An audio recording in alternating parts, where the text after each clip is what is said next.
that connect us all. Johnny and I would like to invite you to join us along with today's show guests.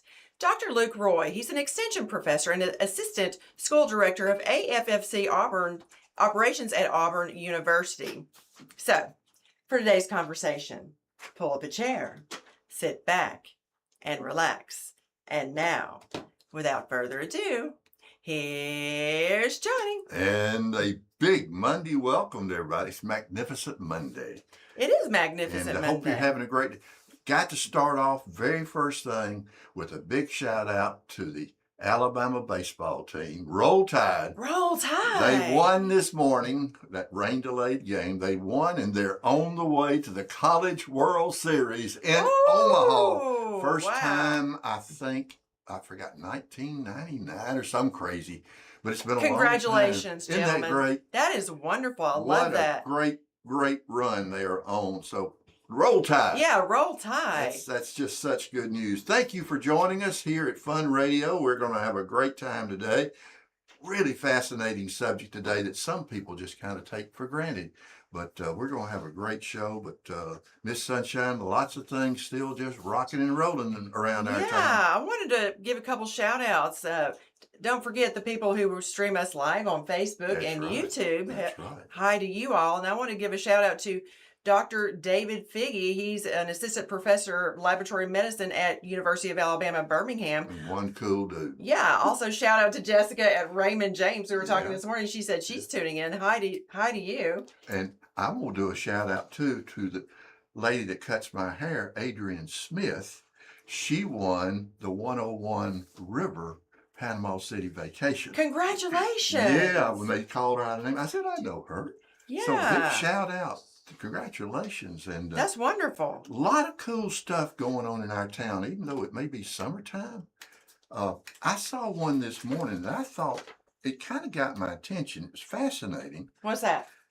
There is a workforce development workshop for teenagers, which I think is cool. I know that would get your attention, Johnny Rocket. Friends at Tuscaloosa One Place are doing a workshop for teenagers ages 13 to 18 to get them kind of informed, prepared, I guess, because they're soon going to be going into the workforce quicker than you think. But that's true. It's on Thursday, June the 16th at 9:30 to noon, and it's over at McKenzie Court's Community Room. Wow. And if you'd like to go, just get in touch with Tuscaloosa's One Place. There's no fee, it's free.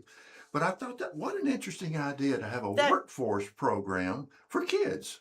Wow, that's really cool. I thought it was cool, yeah. That's incredible. Very creative. Very. But tomorrow looks like is the second Tuesday of the month, and at the Tuscaloosa Public Library they have trivia night on the second Tuesday of every month at 6 p.m. So just bring your friends, bring your family, and your best guesses. They're going to have fun facts, friendly competition, and prizes. Yeah. Another big event coming up next week is the Eagle Wings Annual Festival and Rodeo. 2 days of great rodeo, June 19th and the 20th out to Sipsey Arena. That's cool. That's out in out on Highway 17 in the Northport area is where that is. Yeah. And rodeo starts each night at 7:30. You can get more information by going to Eagle Wings. Yeah, speaking of Tuscaloosa's One Place, they have Father's Day in the Park coming up. Oh, great event. That's this Sunday. That's a great event. No, Saturday. I beg your pardon. Yeah, it's on Saturday. The day before Father's Day. The day before Father's Day. Yeah, so they've got food, refreshments, music, games, bounce houses, and kids' activities. That's going to be from 9 to 1 o'clock this Saturday at Snow Hidden Park. And guess what? Free. It's free. Wonderful. I dropped in last year. And I did too. It was a big turnout. And it was so much fun watching all the kids and their dads playing and doing games and stuff. It's a really, really nice event. And again, Tuscaloosa One Place does so much for our community. They really do, and a shout out to Dre from Tug. He Yes. was there. What a great DJ he is. And I saw you I kind of was boogie into his I was music. boogieing. Yeah, it was like a line dance type, There kind of was a group dance line kind of dance thing. going on. You never know, I might break out into dance at any moment. Well, that's true. That does happen, But again, here's another one that some folks may be interested in. I went to this last year. This one kind of snuck up on me. Oh, But you remember our friends at Techstars.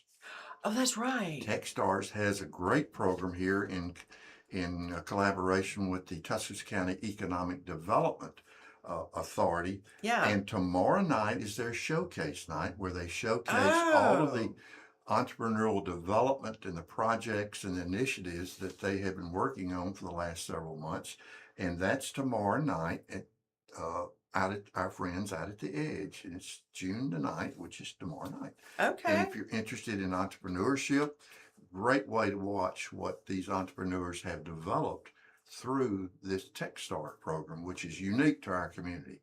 It is unique to our community, but don't forget 4th of July is coming up pretty soon. Yeah. And they've got the city of Northport, Alabama, shout out to everyone over there, has got for the very first time something called the 4th on Main. And as details come in, we were planning to share those with you.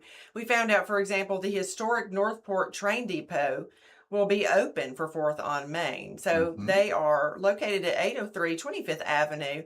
I know that's from 4 to 9. So they're going to have music and food, and they are blocking the street off. Is my understanding. Bands. That's right. And I think we need to give a shout out to everybody involved, especially the mayor. He's so excited. Yeah, he's coming he said, on we're July going to the do 2nd. something Yeah. on the 4th. Yeah, so he's going to be giving us all the details right before it happens on July the 2nd. He'll be our guest in the Noon Show studio. But before that, looks like we've got District 1 Councilor Turnley Smith is coming as a community spotlight guest on He's the kinda, 22nd of June. Co-chairing it, I believe. Is he really? Okay. Along with friends over at the Friends of Historic Northport. I think they're very, very involved. They are. Kind of I was going to say shout out to Nene. Thank you for giving us the information. She's busy gathering more for us as she is able to. We do appreciate that. A big shout out to the folks over in Northport under the new leadership over there, the mayor and the council, and of course the entire team over there. They're really on fire. We've had a chance to visit with them a few times. They are so excited about Northport. And, they are. That's contagious. It is contagious. So a shout out to all our friends at the city of Northport. And thank you for putting on this. By the way, you'll be able to watch the Tuscaloosa fireworks from the Northport Festival. Northport is for 4th That's kind of cool. Yeah, on July the 4th. Yeah, you'll be able to watch that. It is cool. But if you want to go see a movie, one of my favorite movies will be playing at the Bama Theater tomorrow at 7 p.m. Ferris Bueller's Day Off. I love that movie. I love it so much. Yes, I did a Ferris Bueller a few times when I was growing up.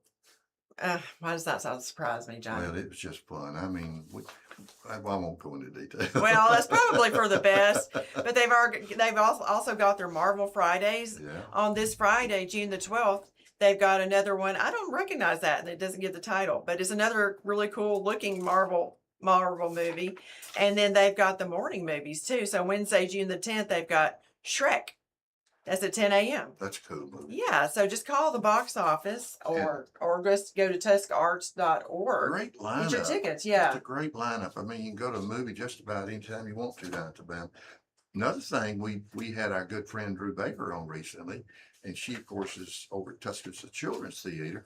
They've got a really cool thing coming up called Dinosaurs Before Dark. Oh, that's right. Yeah. That's coming up on June 18th, and 8th through the 12th. I think my dates don't look correct on this, but anyway, it's for teenagers ages 15 to 18. It's 9 to 3 each day. All right. And you can go online to TuscaloosaChildren'sTheater.com and register and get involved and engaged in children's theater.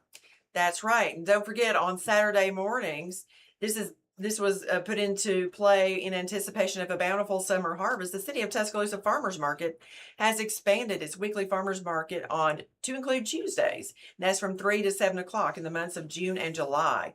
And from what I'm hearing, I haven't made it there yet. I want to, but it's wildly popular. Tuesday's very, very popular.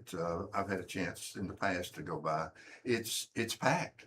People love it, and really, really have so many things you can do. Sometimes they have live music even. They do. And that's a really convenient time because lots of people are getting off work at that time, anywhere between 3 and 7 p.m. That's So right. all you have just drop by the river market, pick up something to take home to eat. It seems to work. And also want to remind you, coming soon, June 18th through the 27th, it's being expanded to 10 days this year. The Tuscaloosa Restaurant Week is coming. That's Visit Tuscaloosa. Wait, when did you say that is? It's coming up June the 18th through the 27th. Oh, right. They've expanded to 10 years. 10 years. 10 years. How about 10 days? That's 10 probably, days. But so many restaurants are going to be They've doing had so many different, a lot more vendors are Lots participating. of restaurants, live music, some of them, special dishes, special discounts, special treats. So all you have to do is go on visittuscaloosa.com That's to right. get more information That's and right. details, which I'm going to do because the only thing that troubles me about it is how am I going to fit them all in? Because they have those unique dishes. I want to catch that, I was seeing something when I was reading the announcement. Did you know last year after Restaurant Week, Tuscaloosa was named the culinary city in the South? Oh, wow. Yeah.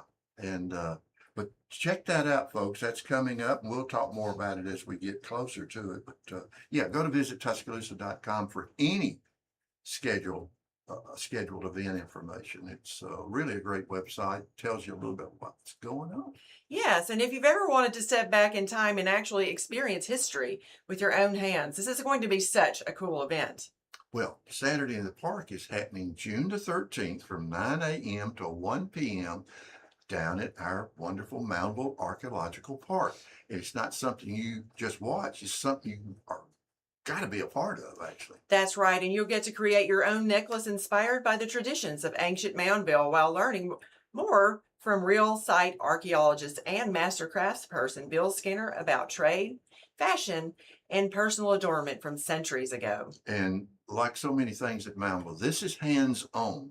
You can make a beautiful kaolinite shell necklace to take home with you, and they'll have different beads and cordage options available. That's right. So the kaolinite bead necklaces are limited to the first 25 adults, so you'll definitely want to get there early, though. Yeah, and families, history lovers, kids, adults, this is one of those rare opportunities to connect with Alabama history in a way that you'll actually remember. Drop in anytime between 9 and 1 o'clock outside of the Jones Archaeological Museum at Moundville Archaeological Park. This is presented by the Bearfield College of Arts and Sciences. And as always, roll tide and roll research. Amen. We got something else really exciting coming up too. So, sometimes the best memories come from, just simply getting in the car and going somewhere unexpected. And honestly, the Mayberry Comes to Scottsburg Festival feels like exactly that kind of road trip. That's right. It's coming up June 12th through the 14th in Scottsburg, Indiana, where it's transformed into Mayberry with tribute artists, classic cars, live music, food vendors, meet and greet, and thousands of fans celebrating one of America's most beloved television shows. And one thing I love is that the town itself embraces the experience. Local businesses, community leaders, volunteers, everybody comes together to create something warm and welcoming. That's right, including Weaver's Department Store, which is helping sponsor the festival this year. Weaver's is a true hometown institution in Scottsburg and a wonderful example of the community spirit that this festival actually celebrates. That's right, Johnny. And Johnny and I will be broadcasting from Scottsburg during the festival, and we'd love for you to make the trip and experience Mayberry Comes to Scottsburg with us. That's right, and we will be broadcasting live this coming Friday. That's right. From Mayberry, which is going to be We exciting. are. Shout out to all our friends, Mayor Eric, Russell Estes. Yeah. Russell cousin's gonna be there. Yeah, don't forget Otis. Kenneth Otis. Junkins. Kenneth Junkins from over in Gordo. He plays the role of Otis. So it's going to be a fun time for everybody. Okay, we need to go to break, but do not adjust your radios, guys. We do have Dr. Luke Roy from Auburn University, an extension professor, and might be kind of almost a little number, but not quite since we have the interns. Thank goodness. You're going to want to know why we've got an Auburn University here in the heart of Roll Tide country. You're going to love it just as much as we do. You're going to find out as soon as we get back. You've been listening to Catfish 100.1 on FM 100.1. Don't go away. We'll be right back.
And welcome back to the Noon Show, where this is Fun Radio, folks. Thank you for joining us wherever you are, whether you're in the Tuscaloosa, West Alabama area, across Alabama, across the nation, and yes, even across the world. So we thank you for joining us.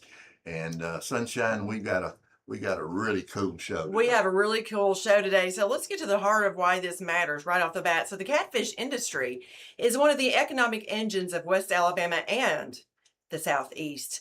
Alabama is one of the top catfish producing states in America, and the industry supports farmers, truck drivers, feed mills, processors, restaurants, equipment suppliers, and thousands of jobs across rural Alabama. Joining us today is Dr. Luke Roy with Auburn University and the Alabama Fish Farming Center in Greensboro, Alabama. His work helps catfish farmers solve real-world problems involving fish health, water quality, disease prevention, production efficiency, and sustainability. Dr. Luke Roy, Auburn University professor, welcome to the Noon Show studio. Glad to be here. War Eagle. More, War Eagle, maybe I'll get there. But Dr. We Roy, can get away with that. Doc, sure. you can say it. That's okay. It's okay. So, Dr. Roy, most people probably don't realize how important catfish farming is to Alabama's economy. Could you please help put this into perspective for us? Yeah, sure. So Alabama produces about 30% of the catfish that's produced in the United States. So Wowza. A third? a A third? Yes, about a third. Wow. And we're second only to Mississippi. Mississippi Okay. produces about 60%.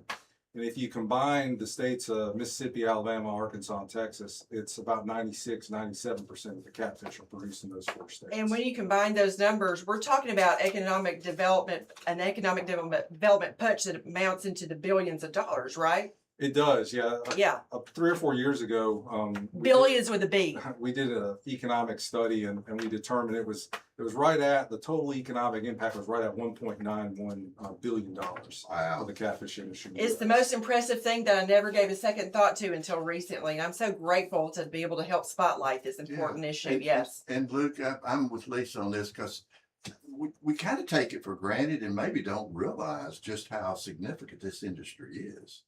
Yeah, it really is. And if you look at the Alabama economy, I think it's around $500 million that's generated. And most of our catfish farms, especially the ones that grow out, so growing out the fish for food, are located here in West Alabama. So that's a really good, economic Yeah. driver for counties like Hale County, Greene County, Yeah. and Perry County, a number of other ones. Yeah. It provides a lot of employment, a lot of income. One thing I would like for our listeners to know before we go much further is that this is something that you explained to me the other day when we were on the phone, Luke. So Auburn University is a land grant institution, and you are an extension professor as part of the overall mission of Auburn University. Can you explain what that means and how is it different from other universities? Yeah, sure. So land grants are kind of different than other degree granting institutions. So there's about 4,000 colleges and universities in the United States that grant degrees. And there's only, I think, 110, 112 land grant universities. And in Alabama, that'd be Auburn University, Tuskegee University, and Alabama A&M University. So what that means is back in the 1800s, it started 1862, there was legislation that gave the states land so they could sell that land and then use those funds to build, fund, and establish universities. And so there's a land grant university, at least one in every state. And so that's kind of how they put that together. And I am a little familiar with Extension Service. It's a great network, number one, because it covers every county in Alabama. And the services Great and point, the yes. support system, especially to our agribusiness community, is quite extensive. And I don't know if people realize just how impactful it has been. Right. Yeah, there's a county extension office in every single county in the state, and they'll in each office there's a county extension director, and then there's county extension agents that work in different areas, like might be, a 4-H agent, for example, which most people are familiar with, or animal sciences and forage. So basically, an expert in the county that you can contact if you're in agriculture. So when these land grants were formed, it was really to provide help to the working class that are outside of the university. So most universities will have the mission of teaching and research.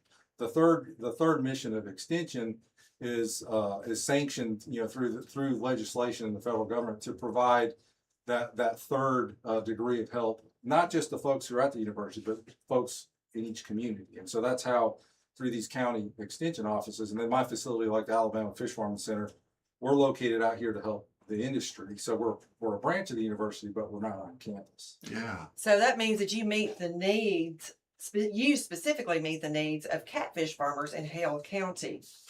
That's correct. Right. And so they can come to you for free when they have any issues, say a fish is sick, or they have any questions whatsoever. Isn't that correct, Luke? Yes, that's correct. We don't charge them a fee. Not all states do that, but we've always kind of had that philosophy that we're not going to charge farmers. So we're there for technical assistance, and our facility, one of the things that we provide in terms of technical assistance is assistance with disease, because a lot of the vets out here, they're trained in veterinary medicine, but very few vets have expertise in aquatic animal health. And so Dr. Anita Kelly, she's another professor that's stationed at the Alabama Fish Farming Center. She runs the diagnostic lab. And so farmers can bring sick fish in, and so she can help diagnose them. And if they do need something like antibiotics, she works with the local vets to help with the diagnosis, and then they can prescribe an antibiotic if needed. That kind of begs the question, is that something that's regularly happens? I know you got to take care of the fish on a regular basis. You don't want diseased fish. Have we had any issues? Is that a normal thing, or is it under control maybe? Well, it's something that's pervasive, and it never really goes away. Whenever you're in an animal production system, whether it be in poultry or swine or fish or whatever. I mean, animals are going to get sick just like humans, and I think we did a study a couple of years ago, and diseases cost farmers in Alabama $11 million a year in losses. So, ow, pretty significant. that it hurts. is significant. Yeah. You also mentioned, you said Hale County. Are there other catfish farming industries in other counties, or is it kind of just select counties? Well, Hale County's always kind of been the biggest, one with the most farms and the most production. But all of the counties in the Black Belt have either or have had catfish farms. Most of them are today are concentrated in outside of Hale County. That would be like Marengo County, Perry County, Dallas, Greene, and just basically the Black Belt counties. Because if you look at the topography of the landscape, it was kind of favorable for building ponds. When catfish kind of started to explode in the 1960s, there were farmers already here that had infrastructure, they had land, and they were used to farming, and so it was kind of catfish farming became a natural fit for West Alabama. Yeah. We're going. Let's go to break. Real quick, because there's so many things we. There are a lot of things that I want to talk about. Yeah. In particular, when we come back, Luke, I would like to take a deep dive into what's the difference between Alabama/United States farmed catfish, and why should we buy domestically farmed products like that as opposed to the imports? You're going to want to hear the answer to this question and many more when we come back from the break. You've been listening to Catfish 100.1. Don't go away. We will be here.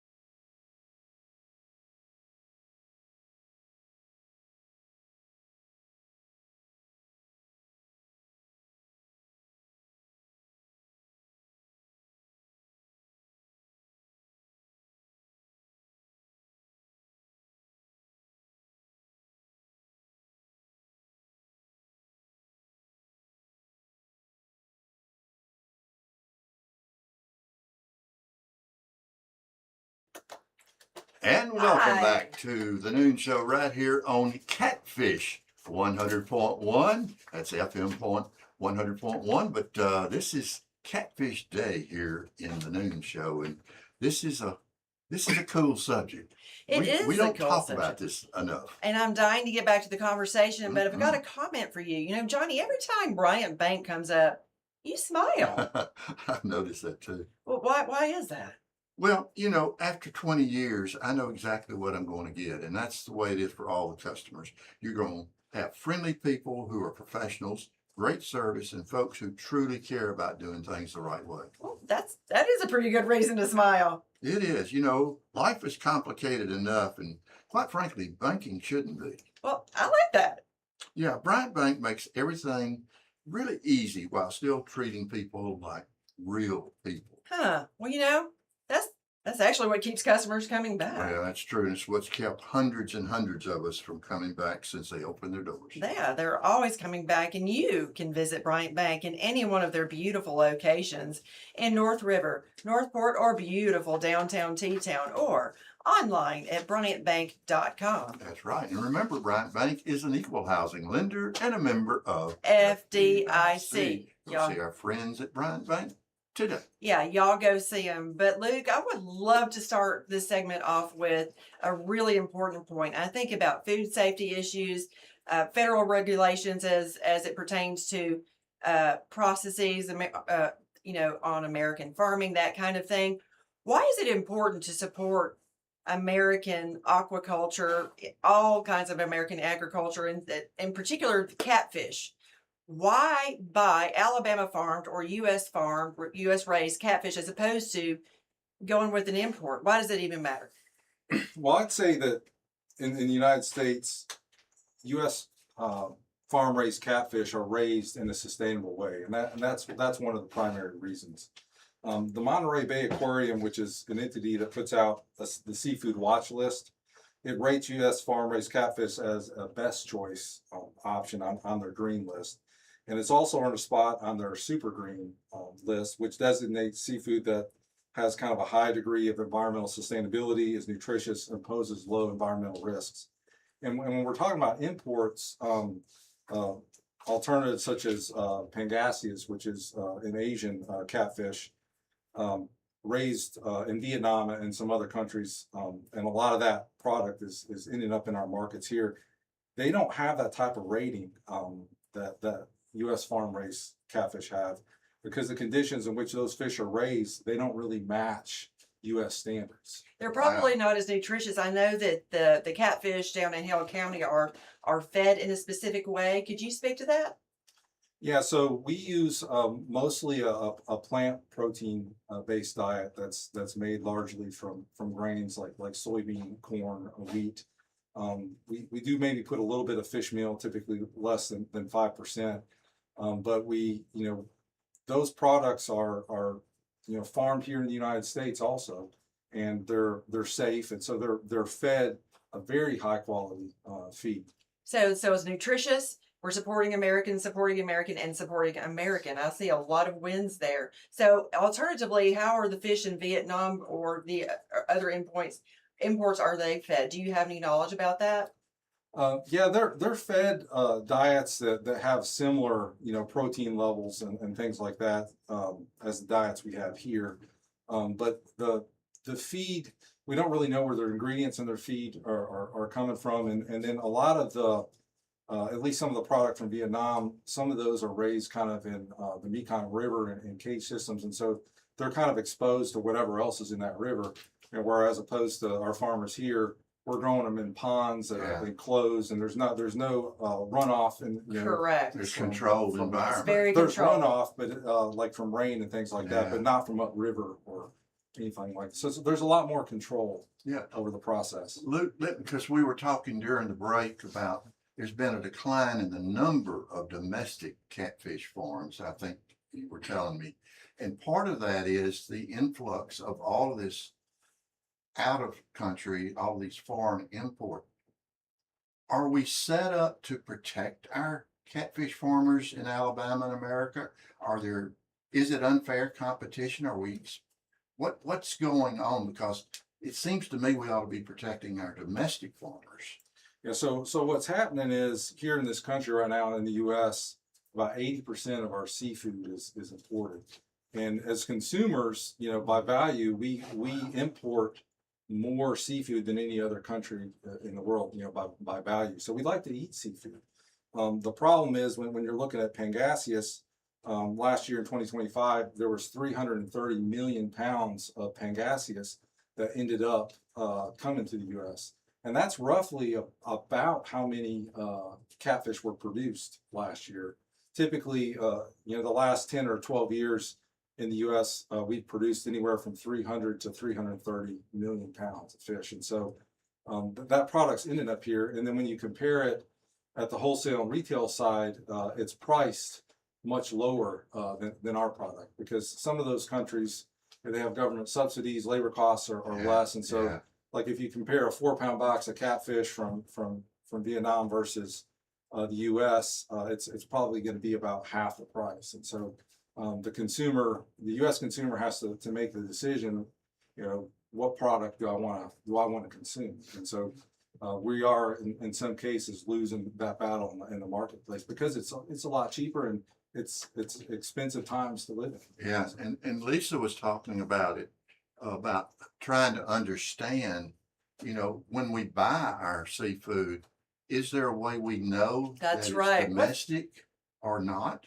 Yeah, so Yeah. there should be, the product that you buy will be labeled with a country of origin label. Sometimes, it'll be really small, fine print, but you could typically find it. Like if you're at the grocery store, you can find it, and you can look at the label. Always look for that U.S. farm raised label if you're looking to buy catfish. And if you suspect it's not from the U.S., you can always just look. It might take you a little bit of time. You can usually find the label if you investigate it. What if I want to eat catfish in a restaurant though, Luke? In the restaurant, Alabama also has country of origin label laws, and so they should be, there should be a sign in the restaurant that say we serve U.S. farm raised, or it should be on the menu. One thing I'd like to point out is that I've seen a lot of this in Alabama, also other states. Is a lot of times when you see in restaurants a fish labeled as whitefish. A lot of times, even down at Gulf Shores, Orange Beach, if you go and want catfish down there, it'll be labeled whitefish, and that'll actually be the Pangasius or fish from Vietnam. And so a lot of restaurants most of the restaurants down there actually are serving that product. Oh wow, that's You- very eye-opening. Yeah, and here I go with my economics. Okay, buckle up, y'all. Well, it concerns me that the economics are such. You mentioned this is a billion-dollar industry, and oftentimes our catfish farms are located in some of our underpopulated counties, socioeconomic issues, less income, and it's a major part of those economies, especially in rural Alabama, and I would guess the same in Mississippi. Are there things that we need to be doing, as whether it's a state or as a nation, to protect and enhance the industry? Yeah, that's a good question. Out here in West Alabama, the catfish industry for many decades has kind of been the lifeblood of the economy of some of these counties. And I think protecting that is important. And I think one way that we can do that is to, consume U.S. farm raised catfish. And one thing that the Catfish Institute, the last couple of years, has set up something called the Catfish Trail, and that's restaurants that serve U.S. farm raised catfish. It's a culinary trail that's developed, and there are many restaurants in Alabama that are participating in that. How do we find that? You just Google the Catfish Trail? Yeah, so you could Google the Catfish Trail or uscatfish.com. That's the Catfish Institute's website. And the Catfish Trail's there, and there's also a lot of really great recipes. So different ways you can prepare Nice. catfish. I'm gonna have to look. I'm definitely gonna look that up. But I wanted to make a point. So Johnny and I were invited a few weeks ago to a catfish haul in Hale County, and it was very eye-opening. We got lots of wonderful, detailed information. Shout out to Greg Whitus for inviting us. And these farmers work hard. I want people to understand. Yes, it's aquaculture. These are fish in a pond, but they are monitored 24 hours a day. There are certain monitoring systems. They have to be monitored overnight, the oxygen levels. And there are some natural predators they have to be protected from. The list goes on and on and on. Just the actual work of just the haul I was exhausted watching them. So, and Johnny was just making that point about, the kind of areas where a lot of times these catfish farms are. Y'all, they're trying to make an honest living. That's true. These are Americans These are Americans, Alabamans, Americans, Southerners trying to make an honest, decent living, and they work hard for it. So I'm just going to throw up the patriotic flag, y'all, and say, buy Made in America wherever you go, if you possibly can. I'd hate to see them, I hate to see that number continue to decline. Yeah. And Luke, that leads to a question, Sunshine, in that, heck, we're putting tariffs on everything else. Why can't we create a system that creates a tariff on importing all this seafood? I mean, we're surrounded by oceans and waters and lakes and gulfs, and the seafood industry seems to be declining not only here but also around the country. And I don't want to get into the politics of it because I don't understand it anyway. But it seems to me there are some actions that our congressional leaders or somebody could take to protect these farmers, because they are producing food for us and they're trying to make a living. Yeah, I agree 100%. And while a lot of these imports, they might be a cheaper product, but they're a far cry from being a better product. Our product is better. But you're right. We need to be working together collectively as a society to try to improve conditions for our farmers here in this country. And there's a lot that can be done, I think, from the political perspective in that regard as well. Yeah, just thinking in terms again, like these are people who pay taxes as well, right? And they they pay taxes. They buy local themselves, and there's just so many reasons to support local farmers. That's true. And you mentioned it very early in your intro, that it's not just the farmers. I mean, there's transportation systems, there's processors, there's distributors, right. There's feed mills. There's so many other pieces of Think about those catfish haul trucks when do the catfish haul. Oh my gosh, those container trucks. Yeah. So many pieces in the puzzle. But there's so many things we could talk about. But I would like to know about this is really also a STEM episode, and we are talking to an Auburn University professor. I want to know about some of the science in our last segment when we come back. Like, how do you keep the oxygen levels up in these ponds overnight? We're going to get the answer to that question and many more when we come back. You've been listening to Catfish 100.1. Don't go away. We will be right back.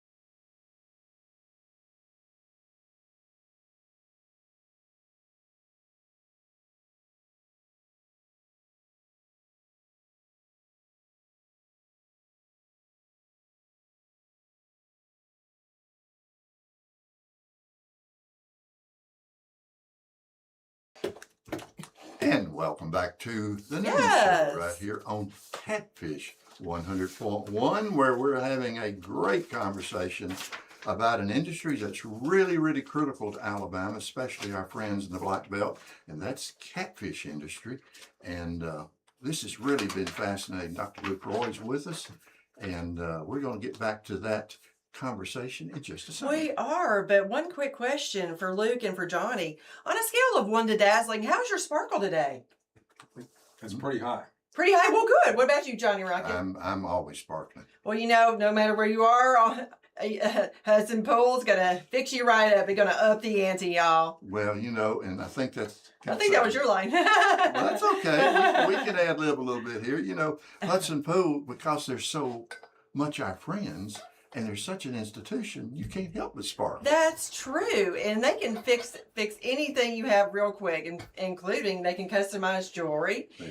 Yes, and they've got all kinds of offerings. They got engagement rings and fashion pieces and watches. That men's watch line is gorgeous, by the way. But anyway, they got you sparkle covered no matter what you do. They do. And, their diamonds are selected to shine brighter than the rest, and they have outstanding quality. They do. And that can be dangerous information for us I know, but guys. it could be helpful. It just Well, depends on how you look at it, Well, Johnny that's a fair Rocket. point. I agree. That's right. So whether you're celebrating something big or just want to level up your sparkle, Go see our friends at Hudson Pool Fine Jewelers. that's right. Visit them at 1111 Greensboro Avenue or hudsonpool.com for the same great service. Tell them Miss Sunshine Johnny Rocket sent you, and you'll be sparkling too. That's right. We are in the Noon Show studio with Dr. Luke Roy. We want to talk about the science of catfish farming. And I would really love to lead with how in the world do the catfish farmers keep the oxygen levels up at nighttime? I know there's ways to monitor. I want to know about that first, and then I want to know what your labs do in particular. Yeah, sure. So the farmers keep the oxygen up using aerators. So the pond during the day when there's sunlight, you have photosynthesis occurring, and so just there's a natural process through the algae and other things in the pond that's producing oxygen. But when you have a large number of fish in the pond at night, when there's no sun, there's no photosynthesis occurring, and so all the things that are alive in the pond, which include fish, algae, microorganisms, they're breathing. So the oxygen levels can kind of go down over time, and as the night progresses, the oxygen levels can diminish. So the farmers use aerators in their ponds, paddle wheel aerators, to generate oxygen, and those are aerators with 10 horsepower motors that they have in the ponds, and they can then run them. And one of the cool things about a catfish is most people don't know this, but a catfish is actually really like smart fish. You could feed train it. You could, not all fish you can give them a feed and they'll come up to the top of water, but they'll also swim towards where the oxygen level is in the pond. And not all fish will do that. There's some species of fish that'll, if the oxygen's low, they'll just kind of sit there and die. But a catfish, it's going to swim towards where that oxygen level is. And so when they run it, they can concentrate around and just kind of hang out around the areas. That's fascinating. Wow. It really is. We've mentioned, Luke, several things that are challenges. I mean, we've got imports, we got disease that has to be addressed. What are some of the other challenges, and I'm going to use this term probably incorrectly, to regrow our catfish industry? What are some of the other challenges? How can we as a state, as a community, infuse some new technologies or new opportunities to regrow our catfish industry? Yeah, that's a really good question, and it's a tough one to answer as well. There's the regulatory framework that we have in this country in order to farm. You have state regulations, federal regulations, and one thing that Auburn and another aquaculture programs throughout the country have been trying to educate folks is the cost of doing business in this country is difficult. For example, if a farmer wants to sell fish across state lines, say a bait fish farmer in Arkansas, and he's got to go to Maine and sell fish. Well, every single state he goes through, he has to have a permit. Oh He's got my to have a federal gosh. permit, and so you have to know the law, because you don't want to break the law. If you do break the law, the consequences are can be dire. And so we have a lot of regulatory constraints which are put in as protections, so we can grow a kind of a safer product and have conservation and all that as well. But a lot of times it's been a burden to growth and regrowth. Well, it's been a burden to folks that are in production, and a lot of times it keeps people from wanting to get into business. So that's Right. one area that we can kind of improve, is not make it so difficult to grow fish as a product. And speaking of growth and regrowth and all of that, I want to bring it back to the science. So there's some other things going on too. We're talking about, the fish are not just hanging out there. There are people around the clock hired to monitor these ponds. Okay. So I have no appreciation for that. So it's not like they're just left out there at night to fend for themselves, but there are natural predators as well that present problems. Could you shine a light on that, please, Luke? Yeah, there are a number of critters out there that like to eat fish. And Besides me. so you have otters that can get in there. You know, snakes will eat smaller fish. Even an alligator or two every once in a while. But really the biggest problem is the birds, fish eating birds. How do you protect against birds? Or Yeah. you don't? I mean, what do you do? Well, there's different species of birds that present kind of different problems, and the biggest issue is the double-crested cormorant, which is a migratory a bird that lives up in north, like in Canada, and during the winter it'll migrate down here in extremely large numbers, and so it can eat a pound of fish a day, and it's a diving bird, so it's a very efficient hunter.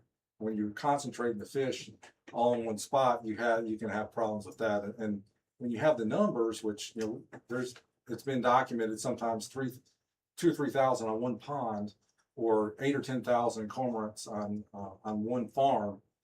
It doesn't take long for them to do some damage. Yeah, real damage. Yeah. So one of the things that our laboratory is doing at the Alabama Fish Farming Center is looking at some of those issues. So for instance, we have a student from Auburn right now. In the wildlife department who's been doing surveys, and she goes up in an airplane in the winter and she's been counting how many birds, and then we'll go down to the farm and collect the birds, cut them open and see how many fish they're eating. And so we translate all that biological information into economics. So what is the presence, how many fish are they eating, and what is that costing the farmer? And so over the last 10 or 12 years, there's been kind of a group of us that have kind of been working on that particular problem in earnest at Auburn, Mississippi State, Virginia Tech, and then USDA, National Wildlife Research Center. And we've made a lot of progress collecting a lot of that data, which has then been used by like the Catfish Farmers of America, National Aquaculture Association, and politicians to affect some change. And so now, like, out west, if a farmer loses a calf to a wolf, there's a wildlife livestock indemnity program that pays them for that. Well, farmers didn't always have that, but the last 2 or 3 years, that they've been included in a program called Emergency Livestock Assistance Program, which is through FSA, Farm Service Agency. Oh, So, wow. Yeah, so they can get up to $600 an acre, and if they can document they had losses to birds. Now, we've documented up to $3,800 of loss per acre in catfish ponds, and so it's still not enough, but at least it's something. And really, it's just in the last 2 years they've been eligible for that. And so that's one example where the federal government is allowing us to kind of, like, some advantages to try to get back into the game. Yeah. Well, I like hearing that. But speaking of the federal government and migratory birds, my guess is that the farmers are not allowed to protect their ponds from these birds. Is that correct or no? Yeah, so to speak. So these a lot of these birds are migratory birds, and they're protected under the Migratory Treaty Act. I And so- expected that answer. Yeah, so they have protection, so you just can't go, shoot. Sit out there with a shotgun and Yeah. this is Yeah, my little land. Get off hunting. my Yeah. get off my land. You know what I mean? That doesn't work that Yeah, way. so you can do harassment, and a lot of folks use pyrotechnics. You can kind of shoot at the birds to scare them, but you can't get Pyrotechnics? a permit. Yeah, pyrotechnics. permit. Okay, I got it. Yeah, you Just to detour them, not to hurt them. Yeah, well, from the U.S. Fish and Wildlife Service, you can get a limited number of lethal take permits where you can take out a few of certain species if you can document. Thin them but out not- a little bit. Not very many of them. Not really enough to Really to make damage much the of an impact. population, Yeah. but it does. It's more of a protective. A lot of the farmers will try to, firearms are very good at scaring birds off, but if a stray bullet were to hit one of them, well, that's a felony. So, I mean, I wish there was like a blow up net over each pond so the birds couldn't dive into them. You say that, and I'm thinking, catfish ponds and farms take a good bit of land.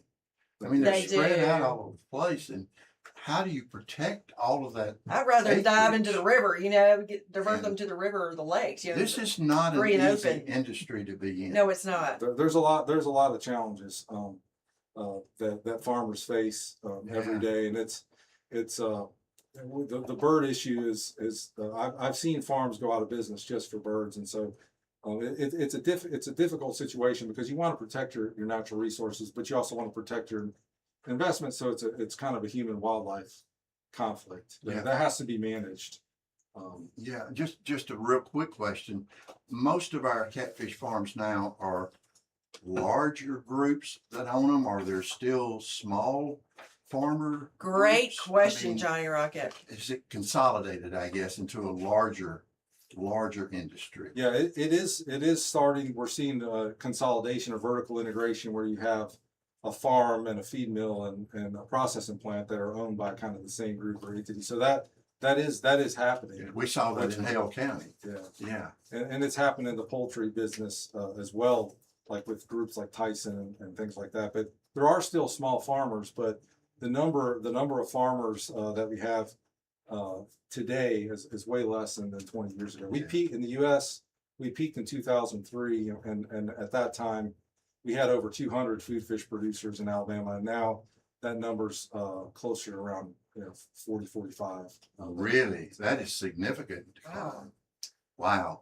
This has been a great conversation because, again, I don't think most folks realize just how important the catfish industry is, especially to certain portions of Alabama, and the economic implications of it, any decline, any issues that will keep it from being, productive and profitable. It's just a challenge. That's right. But remember, when you do choose U.S. farm raised catfish, you're supporting Alabama communities, American workers, and an industry that has a major impact all across the Southeast. That's right. And Luke, thank you so much for joining us today. Thank Hope you'll you. come back, and Thanks for having me. Lisa and I are probably going to make another haul soon. We want you to come back and bring your daughter since she's starting a podcast and come shadow us a little bit.